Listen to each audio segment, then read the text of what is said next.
Hotel Britannia is er nog altijd niet. Al jaren is er een gapend gat op de boulevard in Vlissingen. En de buren zijn het zat. Het ziet er van buiten uit alsof je naar een appartement in Kiev zit te kijken in plaats van een appartement aan de boulevard van Vlissingen. En verder in deze uitzending. Brand in oven frietfabriek. En een bomvolle voetbalavond.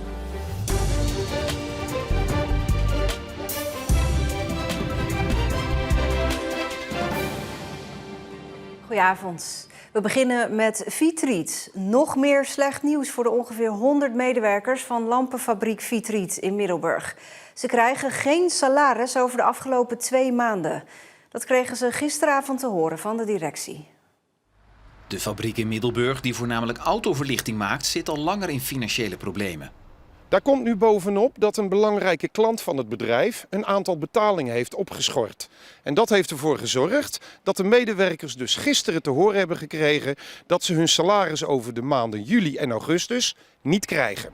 Voor de medewerkers kwam het nieuws overigens niet geheel onverwacht. Het loopt al een tijdje slecht. Dus ja, dan blijft het zo gaan, hè? En waarom is het vandaag zo stil? Ja, omdat gisteren te horen kregen dat helemaal niemand betaald kreeg. Dus ja, dan nemen mensen overige vakantiedagen op en dan is er helemaal niemand. En voor jou, wat betekent dit? Geen loon, tanden bijten. Vakbond CNV probeert alsnog voor elkaar te krijgen dat de medewerkers hun loon wel krijgen en maakt werk van een collectieve loonsvordering.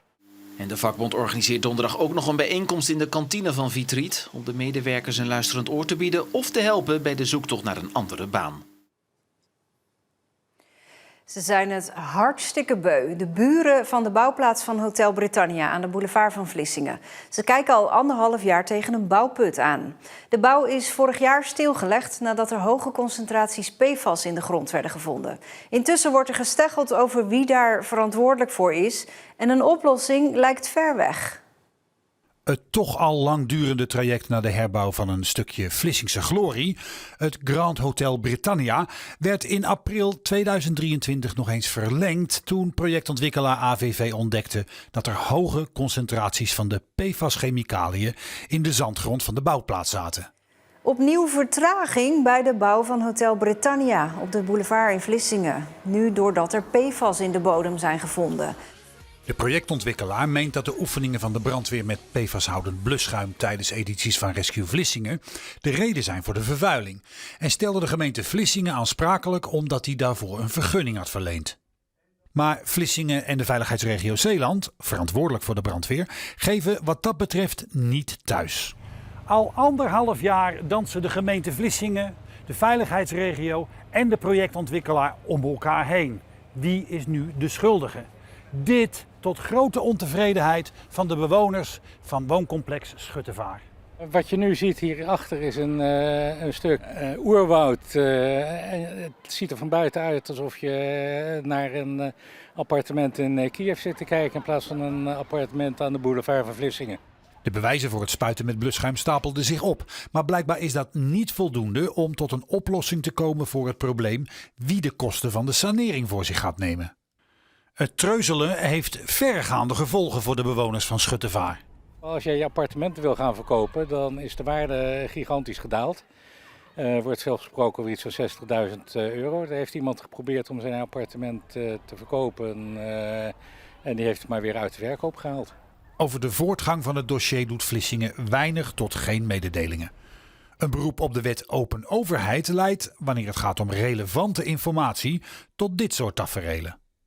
En ook de bewoners van Schuttevaar varen blind. Ik krijg behalve wat de VVE zo nu en dan in een nieuwsbrief laat weten, krijgen we van de gemeente of de aannemer krijgen we verder niet storen. Verantwoordelijk wethouder Koen Bertijn wil niet voor onze camera verschijnen om te vertellen waarom het nu zo lang duurt.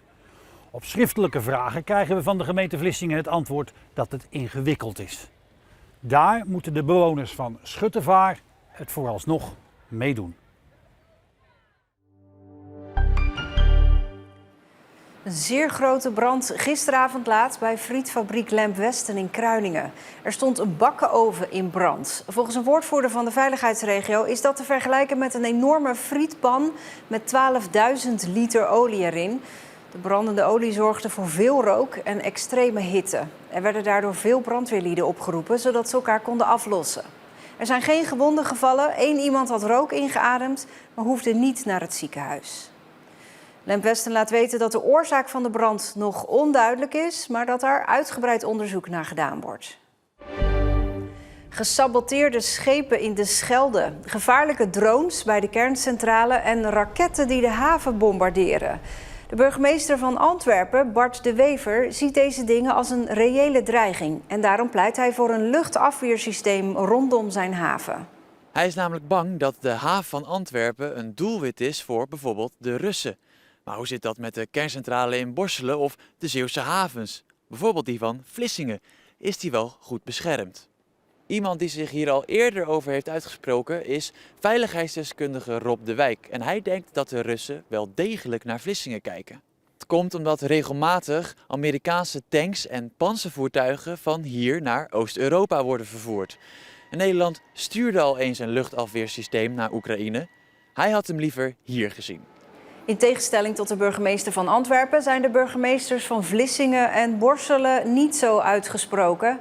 Zij willen niet te diep ingaan op de veiligheidsmaatregelen die al worden genomen.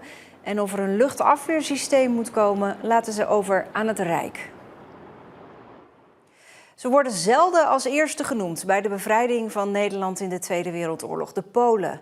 Maar in Axel en omstreken worden de soldaten van de eerste Poolse panzerdivisie met alle eerbetoon herdacht. Elk jaar in september.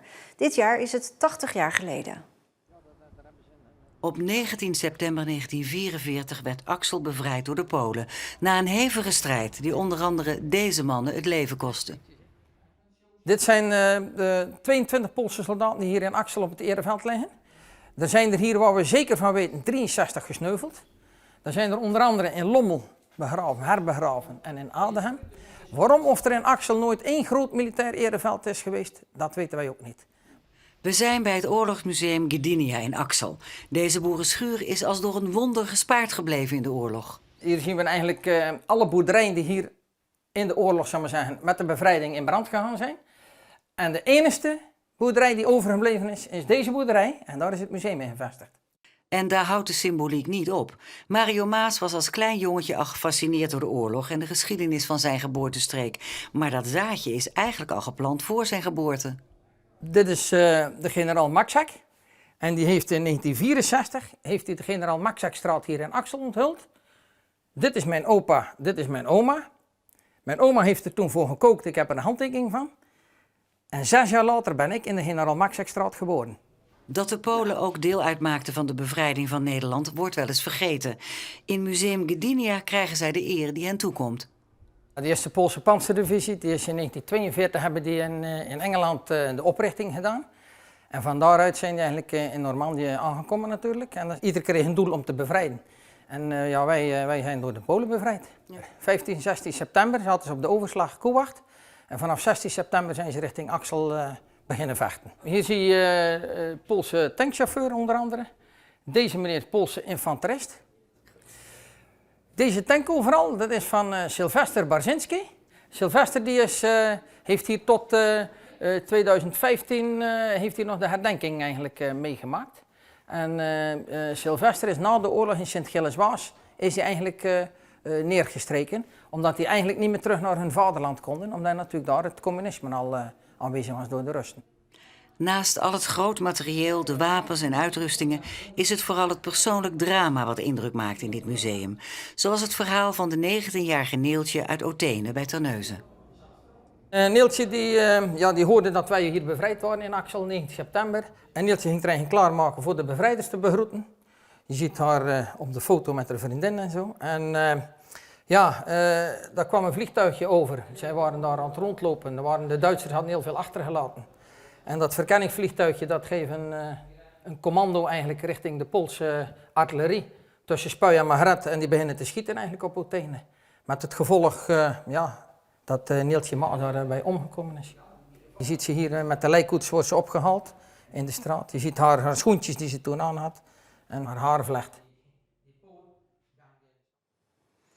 Op 19 september is in Axel de herdenking ter ere van de eerste Poolse panzerdivisie. Wisselend bewolkt vandaag. 's Middags viel hier en daar een buitje. Het werd 22 tot 24 graden. Morgen wordt het nog iets koeler dan vandaag en ook dan kans op een bui. Straks spelen alle Zeeuwse derde divisieclubs de eerste voorronde van de KNVB-beker. Hoek, Kloetingen en Goes. 2 voorrondes overleven en je doet mee in het hoofdtoernooi, waar ook alle profclubs aan meedoen. Op de radio bij ons kun je vanavond alles meebeleven. Want Jan-Jaap Corré, jij bent in Goes. Op de andere 2 velden staan Tom Druppers en Stefan Nijpjes. Wie van jullie 3 heeft de leukste wedstrijd? Ja, dat is moeilijk om te zeggen, want als er iets onvoorspelbaar is, dan is het wel dat bekervoetbal. Maar ik denk wel dat we hier in Goes een hele leuke wedstrijd kunnen gaan zien. Want Hercules uit Utrecht komt op bezoek en de voetballiefhebber denkt misschien wel: Hercules, waar ken ik die naam ook alweer van? Ja, dat zijn de amateurs die vorig jaar in december van Ajax wonnen in de beker. Ik zei net al, in het bekervoetbal kan het alle kanten op. En die ploeg komt dus vanavond hier naar Goes. 2 derde divisionisten tegen elkaar. En dat kan wel eens een hele spannende wedstrijd worden.